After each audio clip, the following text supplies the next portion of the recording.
Olá, pessoal, boa tarde. Aqui é a Camila Portugal. Eu sou participante do grupo de produção da carne e hoje a gente vai falar sobre essa cadeia, né?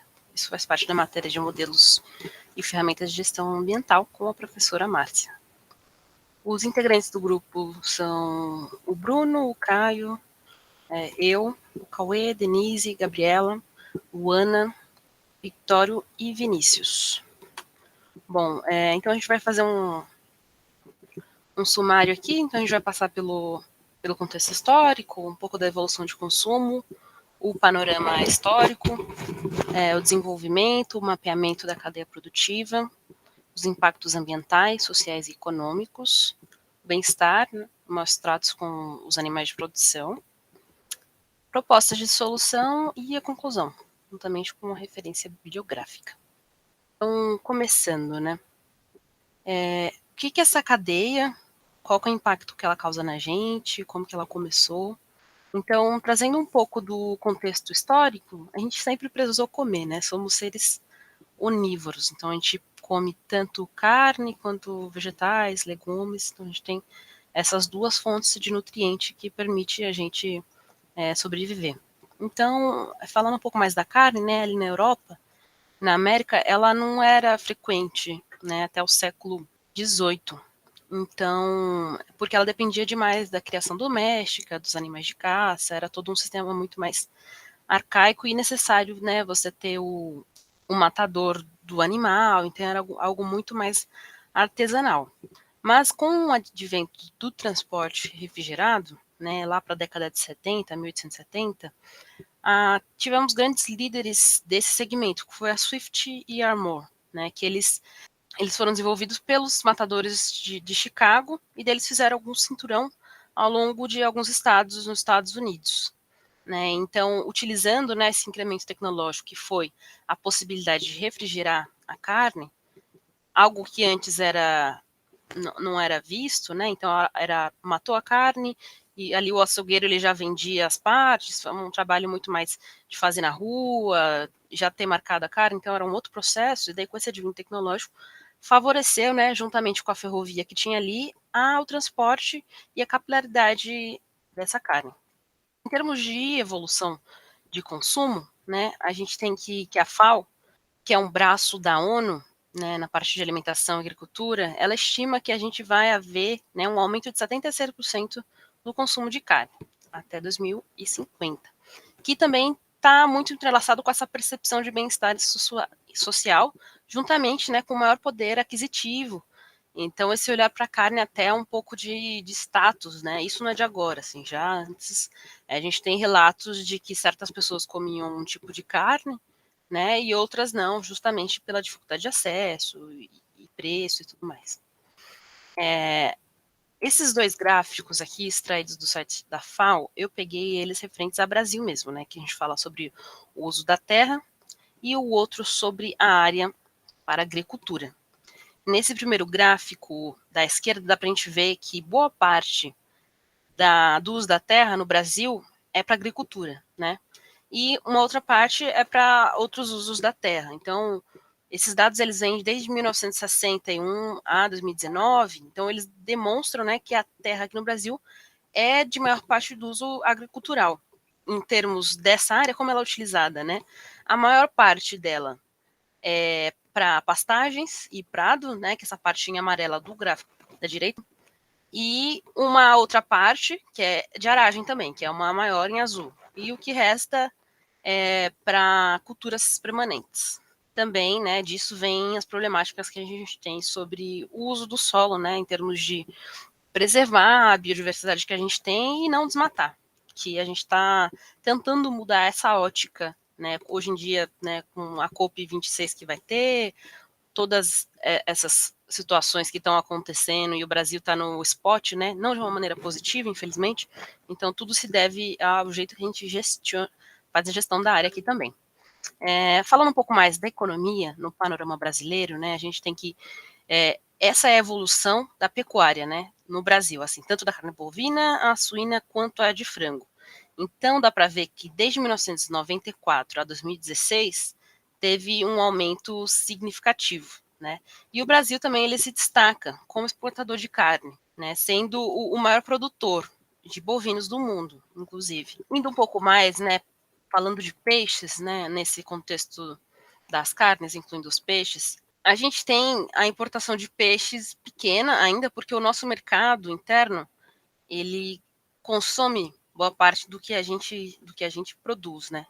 Mas ainda assim o mercado de peixes ele cresceu, né, 4,9 na produção em 2019, totalizando quase 760 mil toneladas, sendo que a tilápia ela é assim de longe o que a gente mais produz, que corresponde a 81%, inclusive do que vem de dinheiro para a gente, né, e das toneladas também, que tá ali associado. E daí a gente tem as espécies nativas, que alguns estados, como o Mato Grosso, Rondônia, são principais nisso, né? As espécies nativas como o tambaqui. Quem é mais responsável ali na parte da tilápia? O Paraná desponta, assim, maior, inclusive, de piscicultura no Brasil. Continuando um pouco, falando agora mais sobre os rebanhos, o que a gente tem? Ele é, como já comentei, é o maior do mundo, ele representa 14,3% do rebanho mundial, 217 milhões de cabeça, seguido pela Índia com 190, né? A Índia eles têm quantidade, mas não exportam, né? Por questões culturais. Não exportam como a gente costuma, né? Para o abate e com finalidade alimentícia. E daí a gente fica atrás da China e dos Estados Unidos no mercado internacional no que diz respeito a aves, suínos e bovino, né? Os três juntos a gente fica atrás dos dois. Um pouquinho mais aqui também sobre a carne em termos de receita, né? Em 2 décadas, no período mais ou menos médio de 2 décadas, as exportações nacionais elas renderam 265 bi. Então, dá para ver que é um número bem significativo para a nossa balança comercial brasileira, né? Então, a parte corresponde bastante aos nossas entradas financeiras. É isso. Obrigada. Bom, então, sobre o desenvolvimento. A primeira coisa é analisar o mapeamento da cadeia produtiva. Então, primeiro, o que é cadeia produtiva? Esses autores classificam a cadeia produtiva como operações organizadas de forma vertical e percorridas desde a produção até a distribuição, que podem ser coordenadas via mercado ou intervenção dos agentes da própria cadeia. A gente sabe que vai além disso, mas essa é a definição dos autores. As principais funções dessa cadeia produtiva. Então, é compreender os macros processos de produção para analisar o desempenho desses sistemas e identificar oportunidades e gargalos. Como então a cadeia pode ser segmentada? Essa cadeia, ela pode ser segmentada em elos, segundo Lírio, como produtores, distribuidores, prestadores de serviço, varejistas e consumidores. E aí, então, a cadeia produtiva ela tem uma lógica de encadeamento a partir do produto final e possui uma visão sistêmica. Para quê? Para gerenciar e identificar as possíveis melhorias. Nesse trabalho, a gente tem um foco em alguns elos. Quais são estes? A produção rural, o transporte rodoviário e o aquaviário de animais vivos e a indústria de desmontagem ou abatedouro. A produção rural, então, a gente pode usar aquela classificação de Lírio e classificá-lo como produção, os transportes, distribuição, e a indústria de desmontagem ou abatedouro, processamento, que é como é classificado, e a gente vai ver nos slides a seguir. Por fim, então, a cadeia produtiva direta é o insumo para a produção, até a chegada no. Considerada desde os insumos para a produção até a chegada no consumidor final. E as cadeias que serão analisadas aqui são a produção de carne de bois, de porcos, de aves e de peixes. A cadeia produtiva de bois. Então, aqui tem uma imagem da cadeia produtiva de bois. Então, temos os fornecedores, que promovem insumos, desde vacinas, rações, sêmen a animais de produção. A produção primária, então aqui o elo de produção primária, em que a gente tem os inputs, temos insumos, e o output é o animal vivo, destinado ao elo do abatedouro.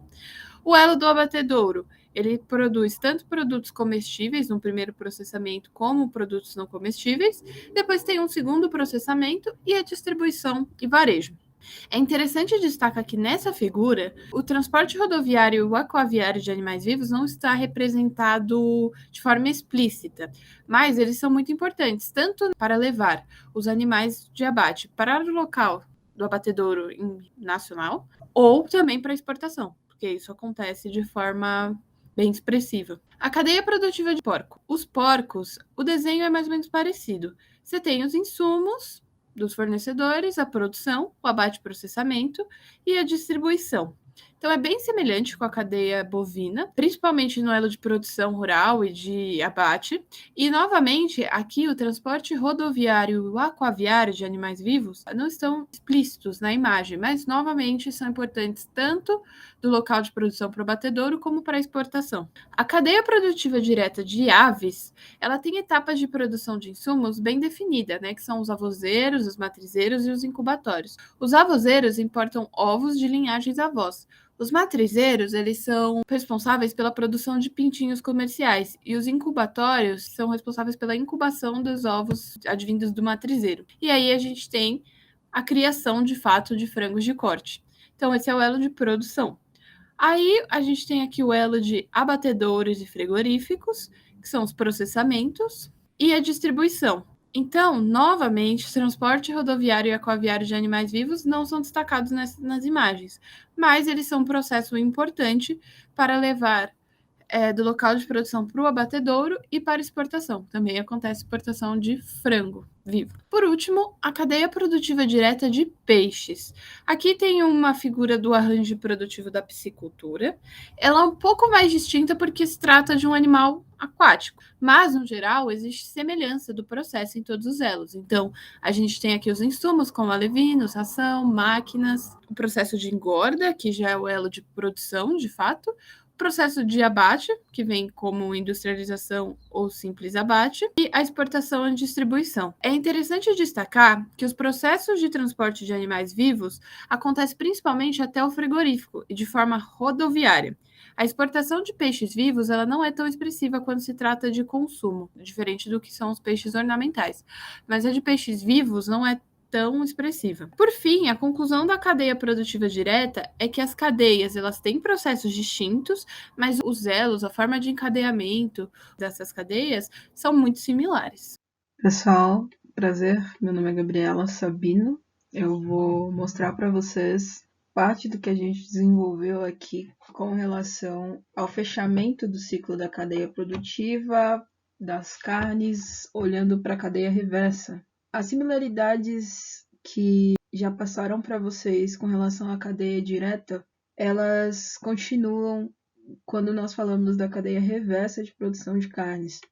Independente do tipo de carne que a gente estiver falando ou do tipo de produção, é muito raro encontrar estudos específicos que se aprofundem no tema, principalmente porque o tema é um tema incipiente ainda na literatura e se quando aplicado para a cadeia produtiva de alimento ou de produtos derivados da carne, é um tema muito pouco discutido, muito pouco estudado. Parte do nosso principal foco de estudo, quando a gente fala da cadeia reversa, foi identificar o que as indústrias atualmente da produção de carne consideram como cadeia reversa, né? Para nós fica muito claro que quando a gente fala da produção, quando a gente fala da cadeia de produção reversa, a gente está falando de envolver todos os stakeholders que estavam ali na cadeia de produção direta, de envolvê-los também na cadeia reversa. O que a gente não vê nenhum estudo, a gente não encontra de maneira sólida na literatura. O que a gente encontra, geralmente, é um foco muito grande para o que erroneamente eles consideram como as produções, né, consideram como cadeia de produção reversa, que é a logística reversa. Muitas vezes os estudos se limitam à logística e na grande maioria das vezes a gente vai ver mais para frente se limitam a tratar da logística reversa das embalagens muito utilizadas no processo, principalmente no elo final de produção. Já quando a carne se aproxima aí do consumidor final ou, né, o produto derivado da carne se aproxima aí do consumidor final. Então, do que a gente pôde perceber, os três principais pontos aqui estudados é que toda a visão dos meios de produção desconsideram aí uma visão mais global, uma visão daquilo que a gente estudou ao longo do quadrimestre, do que é sim uma cadeia produtiva. A dedicação maior, ela se dá aí porque tem mais espaço dentro das organizações, né, que é aquele tipo de ação menos efetiva. Tudo isso porque as práticas de gestão ambiental são muito, muito, muito novas, muito incipientes dentro desse meio, né, de produção. Quando a gente fala do meio de produção de carne, falar de logística reversa é algo ainda muito novo com relação às partes que são comercializadas ou aos produtos que são comercializados. Aqui um exemplo que eu trago para vocês, antes disso, né, atitude de curiosidade. Nós procuramos o diretor de operações de uma empresa que atualmente comercializa carnes por um e-commerce. A princípio, nós somos super bem recebidos quando falamos do estudo, que gostaríamos de trazer a empresa aqui como um estudo de caso, ou como, né, um título de pesquisa mesmo. Nossa, foi uma super recepção. Mas quando a gente tocou no assunto de cadeia produtiva, magicamente as atenções deixaram de ser dadas a nós.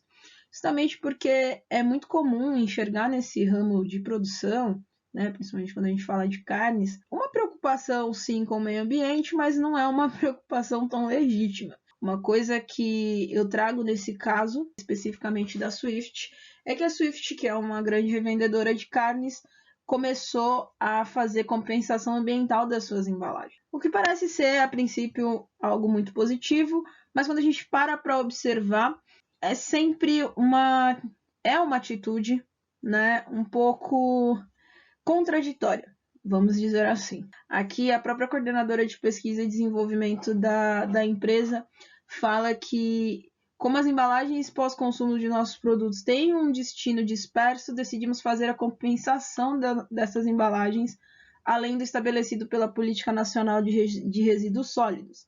Desta forma, reafirmamos o nosso compromisso com o planeta por meio da economia circular ao ajudar a reduzir possíveis impactos desses resíduos no meio ambiente. E também fortalecer iniciativas que contribuem para preservação ambiental. Como é que funciona neste caso especificamente da Swift? A Swift adquiriu o selo Eu Reciclo, né, que é uma certificadora de logística reversa, mais uma vez, como eu citei nos slides anteriores. Aqui a gente está falando só das embalagens da carne. Todos os rejeitos ao longo da cadeia não são citados e também não são levados em consideração pelas empresas, tá? Aqui no caso da Swift é a mesma coisa. O selo da Eu Reciclo, ele é um selo muito conhecido e que geralmente é acreditado a marcas que têm aí um apelo muito maior ao consumidor que se importa com o meio ambiente, né? Então, é um selo que ele garante, como diz aqui no próprio site da empresa, ele gera valor para marcas, informação para o consumidor e também acaba por disseminar a informação do que precisa ser feito pelo meio ambiente pelas marcas, né? Existe um blog, existe toda uma dedicação dessa empresa que acredita esse selo e olhando aqui, navegando pelo site, o que eu pude perceber é que, assim, realmente existe todo um estudo, existe todo um mercado que foi desenvolvido em cima das legislações de cada estado, porque assim a gente consegue suprir tanto os interesses da própria empresa Eu Reciclo, quanto das empresas que querem passar uma imagem de serem protetoras do meio ambiente, quando na realidade, né, a grande maioria delas não dá a devida atenção que deveria ser dada a todo o ciclo reverso que contém aí todos os stakeholders, todos os elos da cadeia produtiva, obviamente a questão de proteção aos animais, bem-estar e essas coisas, muitas vezes não são levadas em consideração quando a gente fala da cadeia produtiva e da cadeia produtiva reversa desses alimentos, né? E dos produtos adjacentes a eles também. Aqui eu trouxe o caso de São Paulo, para a gente falar da cadeia produtiva. Neste site tem a listagem aí, é muito interessante até dar uma olhada, de todas as legislações que tangem a logística reversa, né, e proteção ambiental para cada um dos estados, legislações específicas e as explicações. Então, da parte de cadeia produtiva reversa, o que a gente pode concluir é isso. A grande maioria das empresas e a grande maioria dos casos, né, o que a gente percebe é uma não preocupação com a cadeia como um todo e somente com o elo final da logística reversa. Meu nome é Vinícius, a gente vai falar um pouquinho sobre os impactos ambientais, sociais e econômicos na cadeia produtiva da carne, principalmente no elo aí da produção rural-pecuária. A indústria da carne está em rápida consolidação, principalmente ampliação. Através da biotecnologia, a gente já teve um crescimento nos 10 anos de cerca de 60% no volume produtivo. Isso é muita coisa. Essa ampliação ela preocupa porque, para ter esse aumento de produção, a gente tem um impacto muito grande atrelado à terra, ao ar e à água. A utilização dos fertilizantes, a produção do estrume pelos animais, tudo isso causa grande impacto, principalmente no ar e na terra. E a gente também tem o consumo de água elevado, né, na produção pecuária. Para a gente produzir 1 quilo de carne, a gente precisa utilizar 15 mil litros d'água, né? É muita coisa, né? No Brasil, o grande polo produtivo pecuarista fica no centro-oeste, também concentra as principais produções de soja e milho. Essa cadeia produtiva extensa, ela acaba causando um desmatamento extensivo, onde as florestas e as matas se tornam grandes pastos ou plantações, né? Isso atrapalha bastante o meio ambiente e causa diversos danos para nós. Falando um pouquinho dos latifundiários, né? Os grandes latifúndios são os grandes vilões aí, né? São não só na produção de carne, mas eles são os grandes vilões nos impactos ambientais causados. A gente tem a maior concentração de áreas desse tipo estão no Mato Grosso. Na cidade de Diamantino, por exemplo, a gente tem propriedades que variam de 1.000 a 2.000 hectares e até propriedades com mais de 2.500 hectares, né? Como a gente citou anteriormente, são produções extensivas. Uma coisa também que prejudica bastante é o uso do agrotóxico. Eles utilizam muito agrotóxico na conservação do pasto e isso acaba trazendo problemas até para nós consumidores no futuro, né, que o animal está consumindo aquele agrotóxico, ele vai chegar em nós no final, né? E aqui a gente pode destacar a presença do Brasil aí entre um dos maiores produtores e consumidores de agrotóxico no mundo, né? A gente tem aí uma utilização em média anualmente de 7,2 litros de agrotóxico por habitante. Isso é muita coisa, né? Além dos impactos ambientais, a gente também tem um impacto social muito forte, que é na precarização do trabalho, né? Então, quando você tem uma grande concentração de terras, isso está diretamente interligado à maquinização do meio rural, e isso determina a necessidade de um grande investimento e alta profissionalização por parte do criador. Todas as atividades que ocorrem ali no pasto, elas estão interligadas com cadeias produtivas de grandes corporações. Isso faz, vamos dizer assim, a administração dessas terras ficar na mão de poucos. Isso acaba meio que acabando com a produção autônoma de carne, vamos dizer assim. A produção extensiva, ela causa o monopólio ali do mercado. Como as grandes corporações exigem grandes investimentos dos pequenos produtores, eles acabam se tornando uma relação um pouco abusiva, né? Porque os contratos que são assinados, eles não permitem que os agricultores tenham ciência de como é calculado o preço que é pago pelo seu produto, né? Nem que eles tenham um sindicato que possa representá-los e brigar pelo direito deles. Eles fazem com que esses pequenos produtores sejam apenas, vamos dizer assim, eles estão administrando a tecnologia ali empregada, né? Então eles perdem totalmente autonomia ali na sua criação. Então a gente vê que com isso, né, os empregos são muito afetados, principalmente na condição de trabalho, né? Porque o emprego de alta tecnologia não quer dizer que a condição de trabalho do pecuarista, do pequeno criador, ela esteja de acordo, né? Na verdade, a gente tem até relatos de que isso, na verdade, piora a condição de trabalho do pequeno produtor, do pequeno pecuarista. A gente sabe que a pecuária é um dos setores que tem o maior número de casos aí de registro de trabalho escravo e forçado no país. A gente tem registros aí que o dado não é muito novo, mas é importante. Nos anos entre 2003 e 2013, 11 mil trabalhadores foram libertados de uma situação de um trabalho escravo, trabalhando diretamente com a pecuária, né? A gente também vê que nesse mesmo período, né, mas entre 2006 e 2012, a gente também teve registro aí de 172 mil acidentes. É muita coisa, e quando a gente olha a posição da produção da carne, a gente vê que a carne é o terceiro pior caso, né? O terceiro pior ambiente para se trabalhar nesse cenário, com 12 mil acidentes no período, né? Quase 10% do total, né? Bastante coisa. Uma coisa que a gente também tem que se preocupar bastante é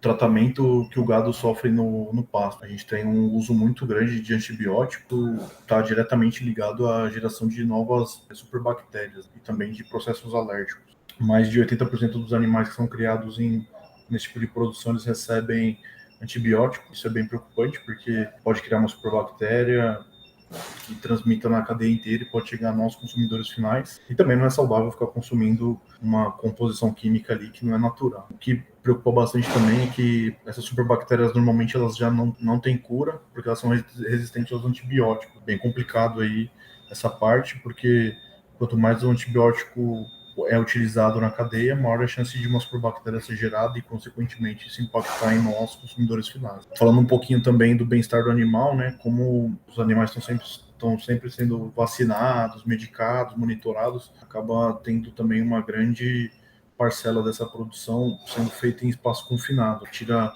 o bem-estar do animal, né, tira ele do habitat natural dele, de certa forma, um maltrato aí com o animal. Né. O intuito dessa produção confinada é gerar vamos dizer assim, um produto mais nobre para o consumidor final, mas colocando em sacrifício a vida e o bem-estar do animal ali sendo criado. Falando um pouquinho sobre emissão de poluição, né, que é um tema importante também. A gente sabe que a produção pecuária, principalmente a bovina, ela produz um alto índice de gás metano através da fermentação energética, que é o processo digestivo, né, que ocorre ali no rumen dos herbívoros, ou ruminantes, basicamente dos bois e das vacas. Todo o gado ali que fica pastando o dia todo, ele está gerando um gás metano ali que está poluindo, né? As emissões diretas aí da pecuária cresceram cerca de 160% desde 1970. Isso é muita coisa.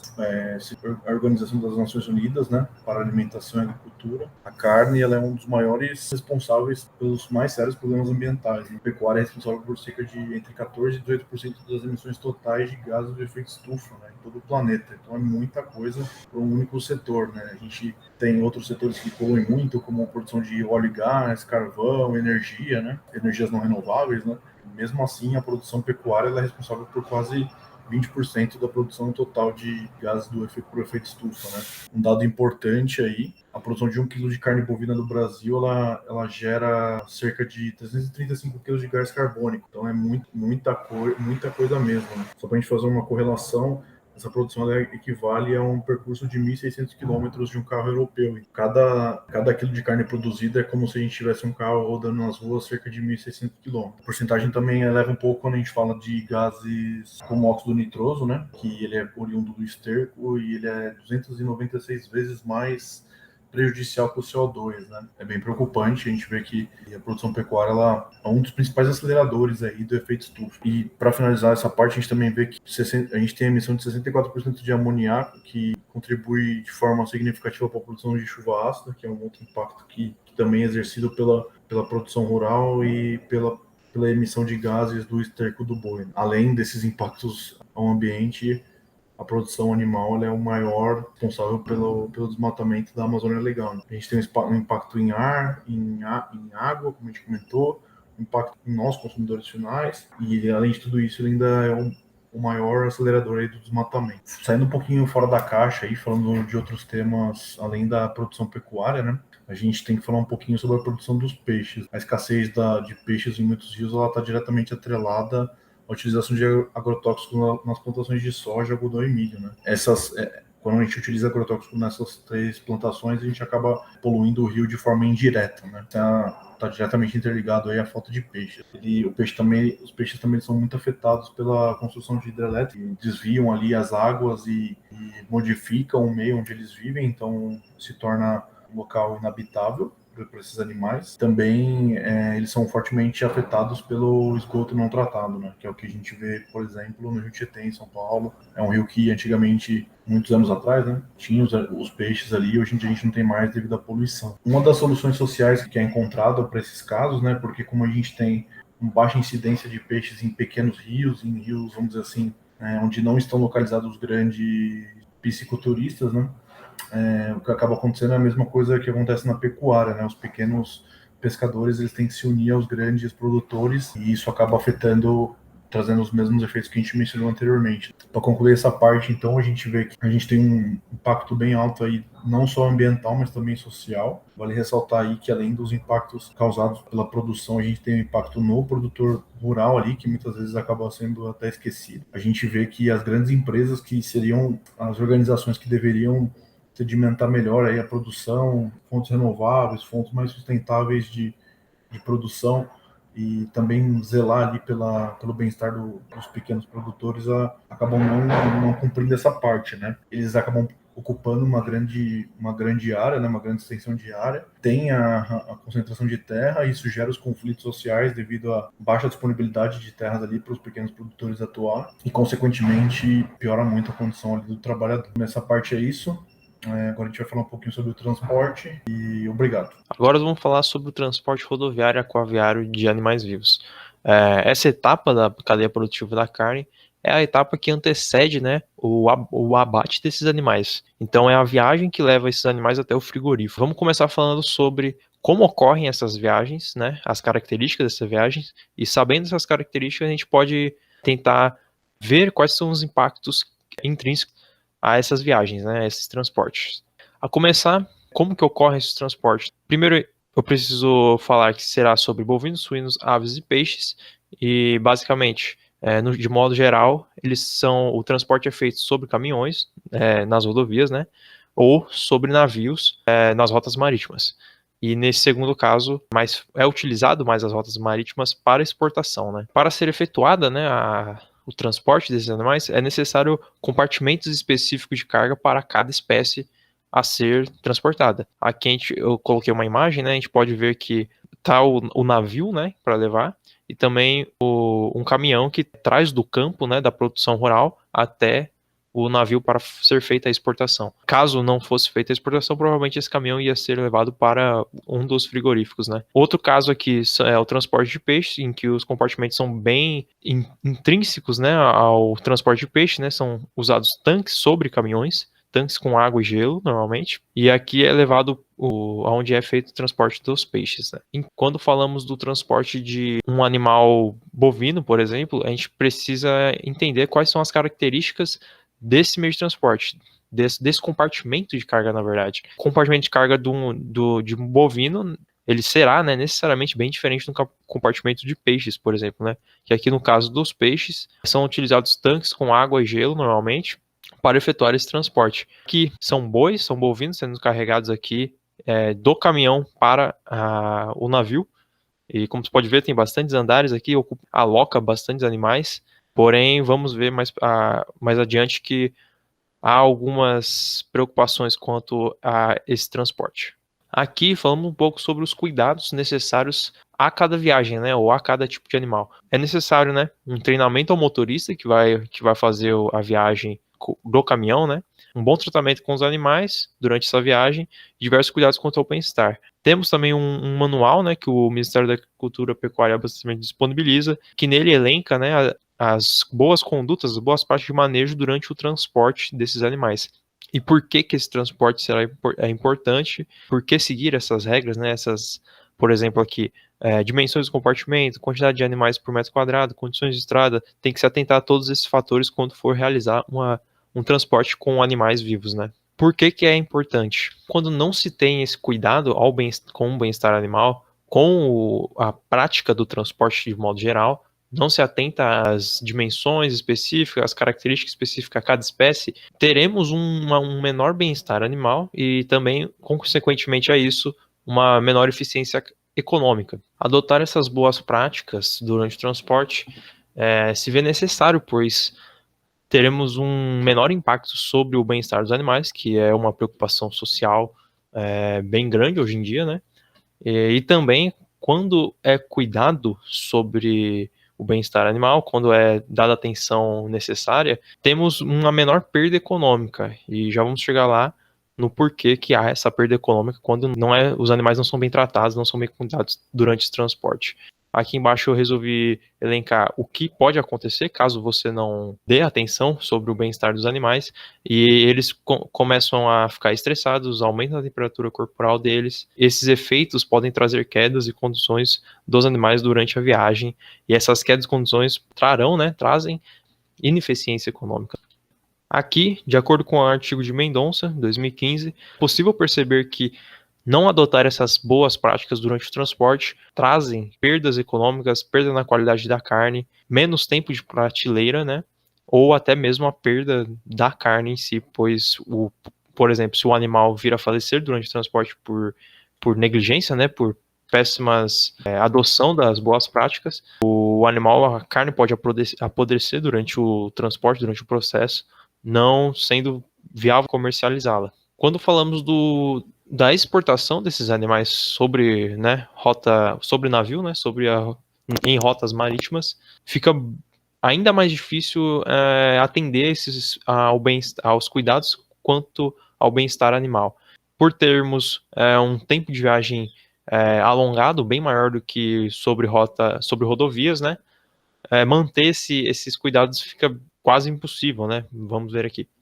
O transporte, ele será necessariamente estressante ao animal, pois não é a condição natural dele, ambiente natural, de onde ele se sente bem, né? Quando tratamos desse ambiente degradante ao animal e estressante, quando tratamos sobre a rota marítima, sobre navios, fica ainda mais difícil manter esses cuidados, né? De acordo com o Ludolf da Costa, 2020, é possível perceber que há um descuidado, é difícil, acho que beira o impossível manter as condições de bem-estar relativas aos animais, e aqui ele cita, né, de uma viagem, de uma exportação de bois, que os animais que porventura faleciam durante o transporte eram triturados em um maquinário, e esses restos desse cadáver era despejado no mar, junto às fezes e urina que se acumulam durante a viagem, né? Pois os animais ficam tanto tempo lá, e as fezes e urina vão se juntando, formando um ambiente totalmente hostil para os animais. E esse despejo, né, no mar, acaba por não há preocupação quais são os impactos relativos a esse despejo. Os impactos percebidos durante o transporte desses animais, seja sobre rodovias ou sobre o mar, a gente consegue ver que o impacto social que a sociedade tem sobre esse elo da cadeia produtiva da carne é bastante relativo ao bem-estar animal. E quando não há cuidado com o bem-estar animal, acaba gerando outros impactos em outras esferas. Basicamente, a gente tem que, quando o animal é maltratado, a gente terá impactos econômicos, a gente não conseguirá comercializar a carne de maneira efetiva. Temos um ponto, o Brasil é um gigante da agropecuária, né? Quando estamos falando de animal da pecuária, né? Ocupa como o maior produtor de bovinos do mundo e terceira posição mundial no mercado internacional de bois, aves e suínos, de acordo com a Embrapa. E os impactos ambientais percebidos, na verdade, a gente conseguiu ver que durante o transporte marítimo e até mesmo rodoviário, há o despejo de fezes no oceano, principalmente sobre o navio, porque são muitos animais para a viagem ser viável economicamente. Há necessidade de despejar esse material, né, esse material nocivo, em algum lugar, ou limpar, ou alocar, porém a prática que mais comum é despejo no oceano, porém sem saber qual que são os efeitos causados da prática desse despejo. Assim como na exportação, há também o despejo, não necessariamente despejo, porém os animais durante o transporte, como podemos ver aqui de porcos, de suínos, os animais irão fazer suas necessidades fisiológicas e podendo cair na estrada, ocasionando acidentes, bom, basicamente deteriorando a via, né? Agora vamos falar um pouco sobre a indústria da desmontagem. A indústria da desmontagem é a parte, como posso dizer, abominável da cadeia produtiva da carne. É nela que ocorre uma descaracterização total do ser vivo para o mero produto a ser consumido. A gente pode dividir a indústria de desmontagem em 3 subetapas: pré-abate, o abate e o pós-abate. No pré-abate é toda a preparação do animal a ser transportado do local de origem, normalmente grandes fazendas, sítios, até o matadouro, pode ser em até frigoríficos. Nessa etapa, com o transporte de animais vivos, como foi visto anteriormente, é gerado um dano terrível à saúde física e mental do bovino, devido às péssimas condições de transporte. Superlotamento do espaço, até mesmo os caminhões não são adequados. Certo, depois de chegar ao local de origem, a gente chega à parte do abate. Como funciona o abate? Os bois são separados, são primeiramente dopados, para que eles fiquem semiconscientes e não se movam durante o abate, não façam nenhum movimento que atrapalhe. Eles ficam semiconscientes até a segunda parte. Normalmente, há muitos casos de eles acordarem durante o abate e perder todo o propósito para isso. Logo depois da dopagem, eles são içados, para quem fique içados pelas patas traseiras, e é feita uma incisão no pescoço para escorrer todo o sangue do boi, por gravidade até tanque de armazenamento. Normalmente são, por cada boi, 20 litros de sangue, uma quantidade enorme de resíduo. Depois disso que começa de fato a linha de desmontagem, que são várias pessoas em sequência, cada uma tem uma função de segregar uma parte do boi. Primeiro elas tiram o couro do boi, a pele, depois separam em pedaços maiores e por lá vão dividindo em regiões que já são conhecidas pelo consumidor para serem vendidas aos açougues frigoríficos. Nessa etapa, há um tremendo impacto na saúde dos trabalhadores, tanto física quanto psicológica. O manuseio de instrumentos afiados para fazer o corte do boi prejudica muito a saúde do trabalhador, podendo causar até ferimentos letais ou ferimentos que vão prejudicar a vida do trabalhador até o resto da vida dele, como perca da mão, do braço.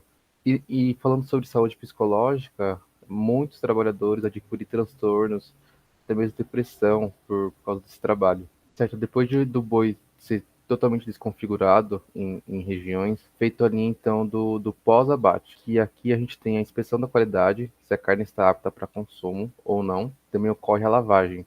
Na lavagem e o resfriamento para ele ser transportado ao açougue. Nessa etapa há um consumo enorme de água, para que toda a impureza, contaminantes da carne seja retirado. Nesse meio tenebroso, uma história até um pouco interessante. A linha de desmontagem serviu como exemplo para Harry Ford e Taylor, para criar então a cadeia produtiva que a gente conhece hoje nas indústrias, onde ele reverteu o processo, que na linha de desmontagem já tinha um produto e vai desconfigurando ele.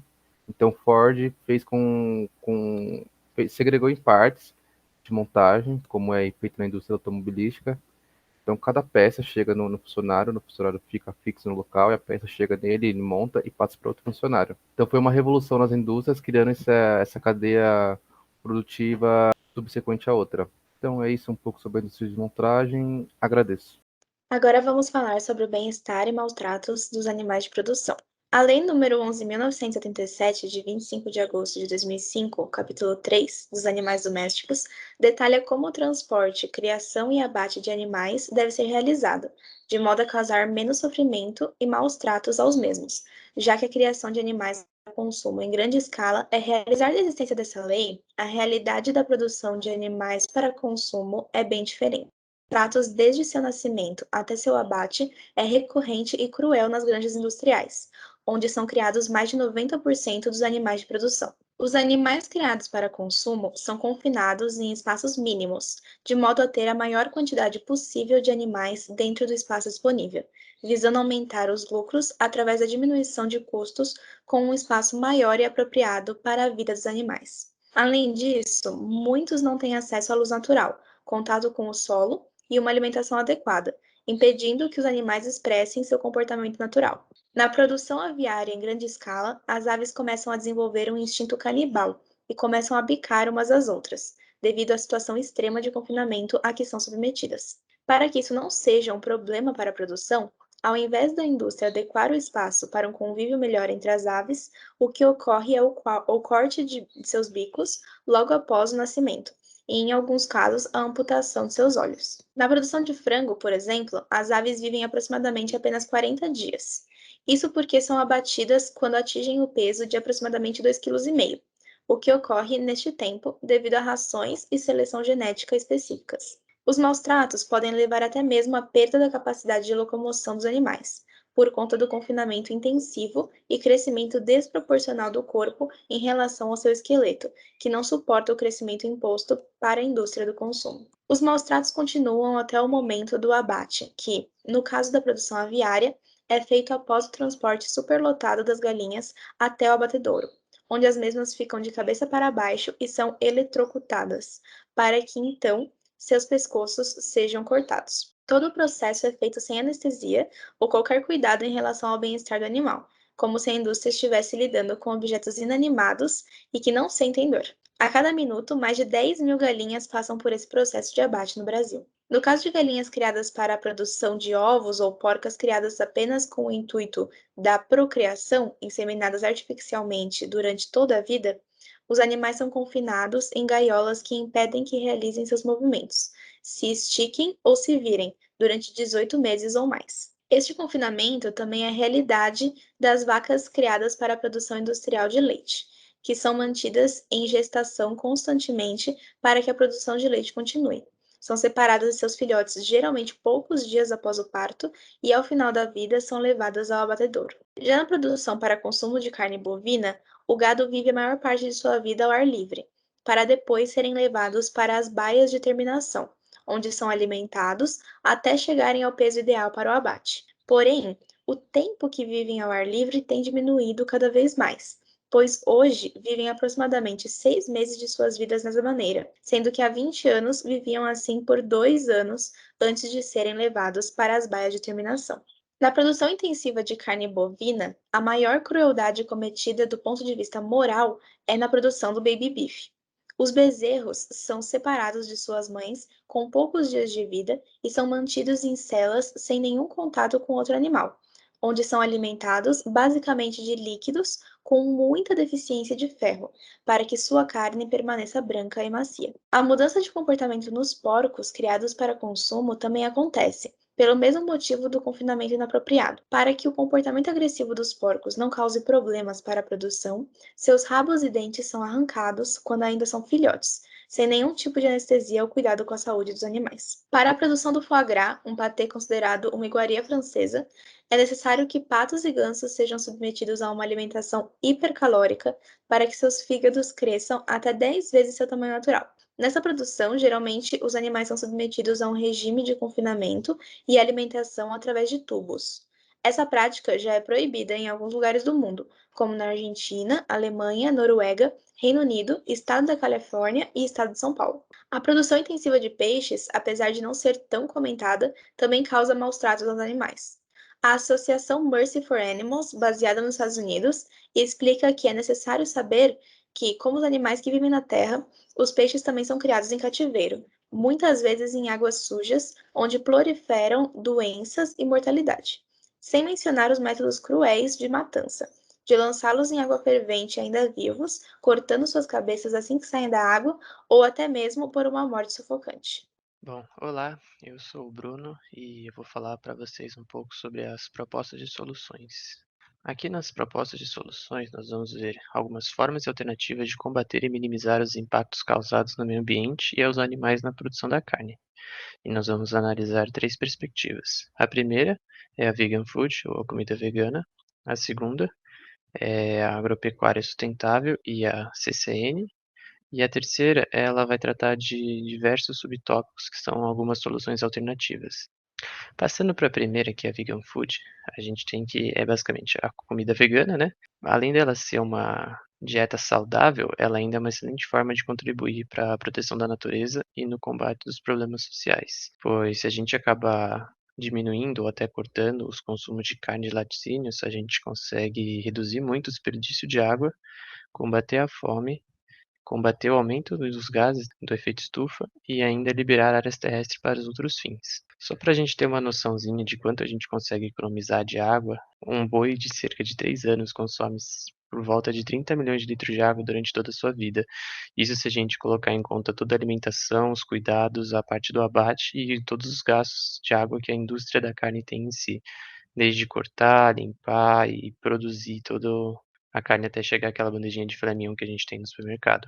E para a gente ter uma noção boa, né, levando mais a parte da produção em si, para cada quilo de carne que a gente tem, são gastos entre 15 a 17 mil litros de água. É muita água para pouca carne.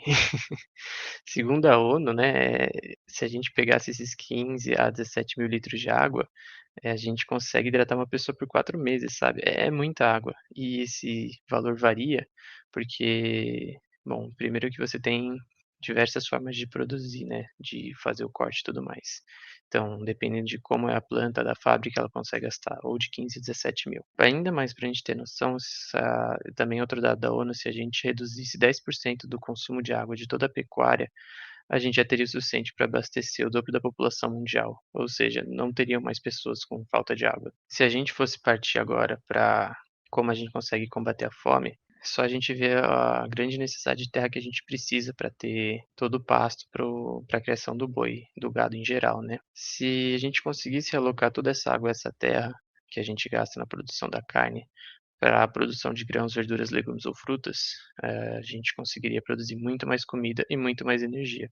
Porque parte da energia que passa da comida do boi para o boi é perdida conforme ele vive, né? E a gente não teria essa perda de energia se a gente utilizasse direto para fazer as plantações. Comparando, né, para cada quilo de carne que a gente produz, a gente também poderia produzir cerca de 5 a 10 quilos de alimentos vegetais. Isso varia porque tem alimentos que pedem um pouco mais de energia e um pouco mais de água. Algumas frutas, outras verduras. Só com essa mudança, se a gente trocasse tudo que a gente produz de carne pelo que a gente produziria, né, de alimentos vegetais, a gente acabaria com a fome no mundo. É muita coisa. Se a gente ainda aproveitasse todas essas áreas que seriam liberadas para o reflorestamento da flora nativa ou designar para pessoas sem moradias, ou até criação de parques ou outras áreas de lazer, santuários para alguns animais em extinção ou reabilitação, a gente resolveria grandes problemas, tanto ambientais, né, da parte da fauna e da flora, quanto também os problemas sociais, quanto à falta de moradias e afins. Se a gente redirecionasse essa área mais para reflorestamento, a gente teria uma grande captura de carbono e a gente ainda também ia ter uma diminuição local de temperatura, pois a cidade elas são pequenos centros de acúmulo de temperatura. Com a vegetação a gente consegue ter uma maior absorção dessa temperatura e baixar a temperatura do clima local. A gente também ia ter maior captação de água no local, porque se a gente tiver mais florestas e mais gramas, a água consegue penetrar melhor e a gente consegue reter a água na vegetação. Bom, além da gente poder captar todo o carbono na forma da vegetação, seja no tronco das árvores, nas folhas e afins, a gente já também ia ter economizando, entre aspas, né, bastante metano que é produzido pelo gado. Cada cabeça de gado chega a liberar de 70 a 120 quilos de metano na atmosfera por ano. E o metano é um gás do efeito estufa, que ele tem um impacto de 23 vezes maior do que o dióxido de carbono. Ou seja, para cada quilo de metano, a gente teria o equivalente a 23 quilos de dióxido de carbono. Ou seja, ele é muito mais prejudicial. Partindo agora da comida vegana para a agropecuária sustentável e o CNN. O que é a agropecuária sustentável? A agropecuária sustentável, ela é um processo metodológico para a produção integrada a partir da instalação de unidade de experimentação. É meio confuso, eu sei, mas essa é a definição mais abrangente e enxuta do que é. Ela é basicamente uma estratégia de intervenção socioprodutiva que associa cultivos de policultura com a criação de animais. Ou seja, ela é uma fazenda que, além de ser fazenda, também alimenta os seus animais com que ela produz. A agropecuária sustentável, ela foi um processo desenvolvido pelos pesquisadores e técnicos da Embrapa em conjunto com alguns agricultores em suas unidades familiares. Basicamente, você pegar e poder plantar o que você vai comer e a sua família vão comer, o que vocês vão vender, e ao mesmo tempo poder plantar todo o alimento do seu gado, todos os animais que você cria, seus porcos, galinhas, vacas e afins.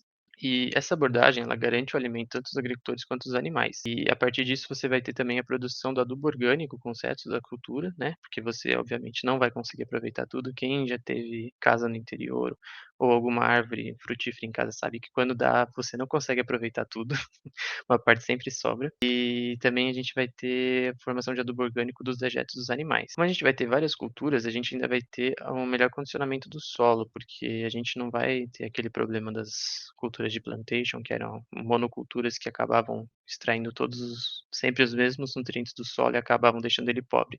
Como você vai ter várias culturas e o que eles costumam fazer é a rotatividade dessas culturas, o solo sempre vai ter um pouco daquilo, um pouco do outro, então você nunca vai tirar tudo de uma vez só do mesmo nutriente, você sempre vai dando uma contornada nisso. Outra parte é a questão dos adubos orgânicos. A gente, com isso, acaba evitando a utilização de adubos químicos e agrotóxicos. O solo e a natureza agradecem muito com isso, e sem falar que é uma forma super acessível.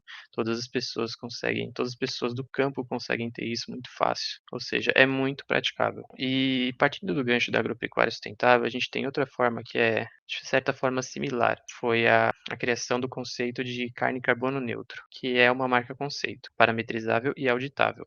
Ou seja, ela é bem mais formal, bem mais técnica do que o conceito da agropecuária sustentável. Ela atesta que basicamente toda carne bovina produzida em alguma região tem que ser uma região de pecuária floresta ou silvipastoril, que é basicamente tenha o gado, mas ao mesmo tempo tem uma vegetação lá. Eles têm que seguir sempre as especificações certinhas dessa carne carbono neutro para ter esse certificado CCN. Ele difere, né, do sistema da agropecuária sustentável porque ele foca somente em os adubos químicos e os agrotóxicos para poder manter a vegetação em boas condições. Ele não se preocupa também na parte do alimento do animal, de onde vai vir esse alimento, como que ele vai gerar. Ele só se preocupa basicamente em fazer esse reflorestamento, que às vezes pode nem ser de flora nativa, pode mais ser sobre outras culturas que vão gerar alguma margem econômica, como eucalipto, por exemplo. Mas o principal é você pegar todo o metano que seria produzido, né, em termos de gases estufas por esse gado, e passar esse carbono para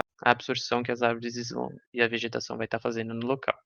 Além disso, ele também foca que é muito importante você manter o sombreamento da região para manter o bem-estar animal, ou seja, não deixar o gado, coitado, tomando sol até rachar. Bom, ambas as abordagens, elas auxiliam bastante na diminuição dos impactos ambientais. Elas ainda sofrem muita resistência por causa dos grandes latifundiários. Para você ter esse tipo de adoção, né, primeiro, a outra ela é mais voltada para a agricultura familiar, a agropecuária sustentável, por motivos óbvios.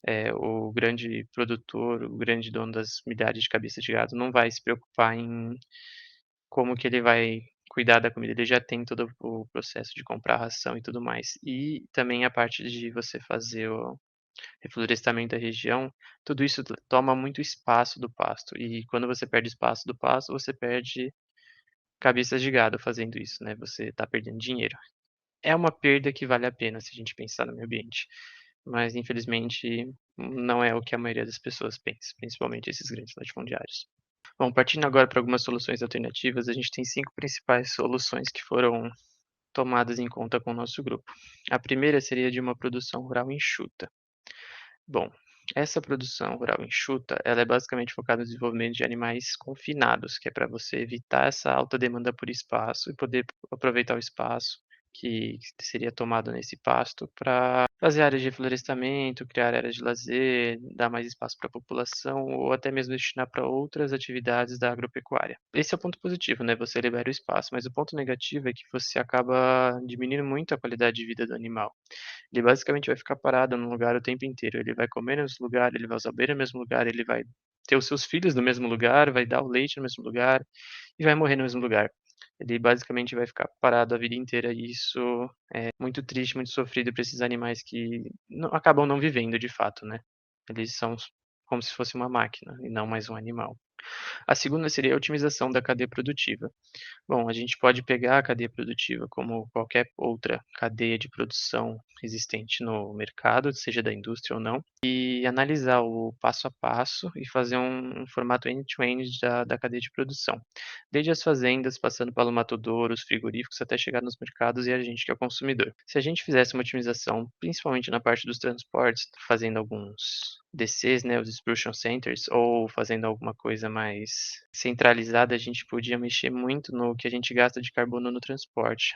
Toda a emissão de carbono dos caminhões e dos caminhões frigoríficos, principalmente, das fábricas de corte também. Se a gente centralizasse tudo, óbvio, tomando em conta todos os aspectos certinhos da cadeia de suprimentos, a gente conseguiria poupar, primeiro, muito dinheiro, o que é uma coisa que atende muito a atenção dos donos dessas cadeias, né, de quem trabalha nelas, e segundo, no meio ambiente, porque a gente economiza muito na emissão de carbono. A terceira alternativa seria o aumento da fiscalização. Como a gente está no Brasil, né, infelizmente a gente sabe que a fiscalização não é das melhores. A gente até tem leis muito interessantes e boas, só que como ninguém fiscaliza, é basicamente como se a gente não tivesse. E essa terceira proposta de solução geral seria uma forma da gente aumentar essa fiscalização. Fazendo isso, a gente garantiria que as qualidades da fazenda, os animais estão sendo bem tratados e que eles são animais de qualidade, eles não têm problemas, não tiveram parasitas, tomaram todas as vacinas, estão em dia, que é uma carne de qualidade.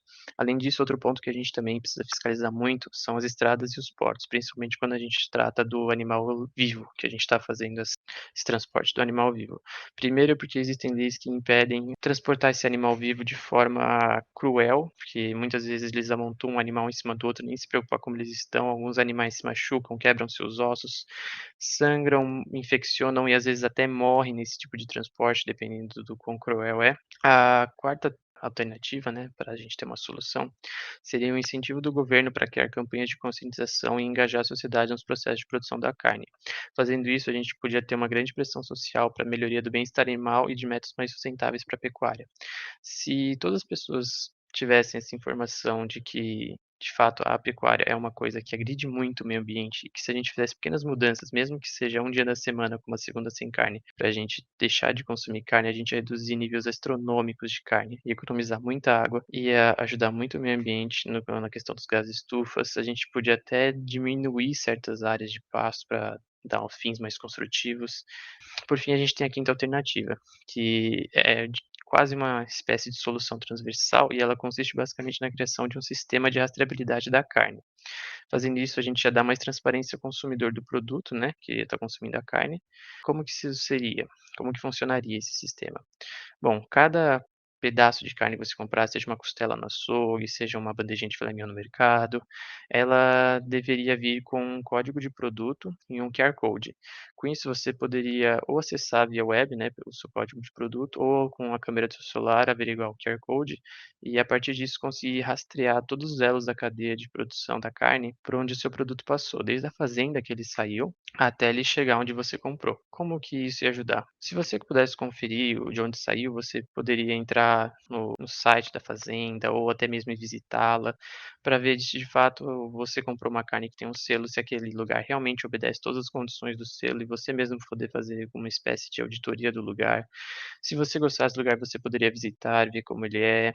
É toda uma questão de transparência para você saber de onde vêm as coisas. Isso é uma coisa que a gente acaba não se preocupando tanto, mas que é muito importante, a gente saber de onde vêm as coisas e como as coisas funcionam, para a gente ter noção do quanto a gente está contribuindo ou não com práticas não sustentáveis ou que agridem o meio ambiente, que agridem outras pessoas e os animais. E essa daqui é outra situação que acaba atraindo tanto a atenção dos consumidores quanto dos produtores em si. Por quê? Porque quando a gente rastreia, a gente acaba dando mais confiabilidade ao produtor. E quando ele tem uma maior noção da sua cadeia de produção, a gente acaba formando o que hoje é um conceito chamado de blockchain. Isso vai ajudar o produtor a identificar certos gargalos quando ele sabe onde está o produto em todos os passos. E vai ajudar ele a resolver diversos outros problemas logísticos, ou seja, vai dar uma boa quantia de dados confiáveis para o produtor melhorar a sua cadeia de produção, ou seja, ele vai ganhar mais dinheiro em cima disso e você ainda vai dar mais transparência para o consumidor. Essa daqui era a parte das propostas de soluções. Eu agradeço e até a próxima, pessoal. Agora, com relação à conclusão, analisando nosso tema, né, que trata sobre a produção de carne, é um tema de grande debate na sociedade atualmente, visto que o consumo de carne, desde o século XVIII, vem crescendo, né, vem uma grande evolução na sociedade, não só no Brasil, mas também ao redor do planeta. E a criação desses animais de corte em grande quantidade, junto aos avanços tecnológicos para conservar a carne animal, tornaram-se viáveis. E cada vez mais as pessoas estão consumindo a carne em suas refeições. Então tornou-se um hábito, né, pela sociedade. Muitas pessoas não conseguem largar ou substituir as carnes, né, por alguma outra fonte de alimento. Então, se a gente pensar no lado econômico, esse mercado de carne traz um grande faturamento anualmente para o Brasil. visto que o Brasil, hoje em dia, né, ele possui o maior rebanho de bovinos do planeta. Um outro ponto aqui é a produção de carne é composta majoritariamente por 4 tipos de espécies animais, que são os bovinos, suínos, aves e peixes. Cada uma com a sua particularidade durante o processo produtivo até o consumidor final. E também é necessário levar em consideração os impactos gerados, né, por essas espécies, impactos ambientais, sociais e econômicos. E com relação a esses impactos, né, essa cadeia produtiva apresenta alguns problemas, como a produção rural, que pressiona, né, o ecossistema da região, o transporte de animais vivos, que traz grandes problemas quanto à manutenção do bem-estar dos animais, e a indústria da desmontagem, né, que possui um grande consumo de energia e de água durante o processamento. E esses impactos negativos, tendo esses impactos, o consumo de carne não está desacelerando, né?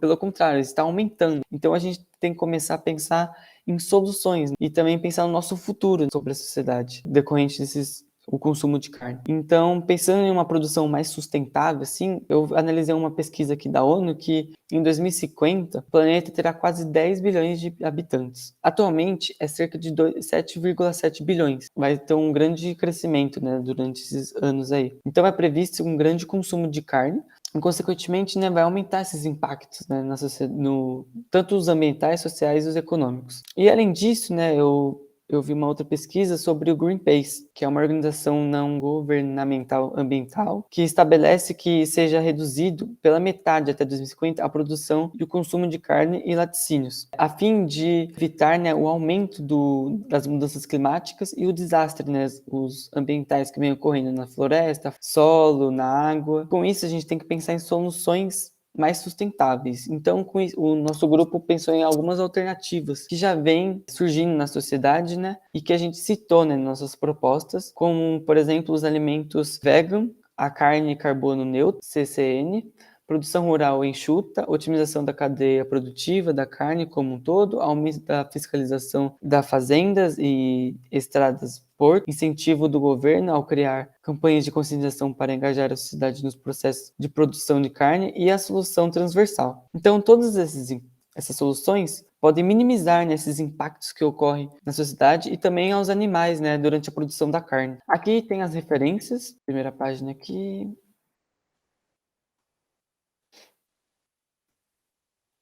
Essas que utilizamos, né, durante o trabalho. E por fim, o grupo agradece, né, e muito obrigado.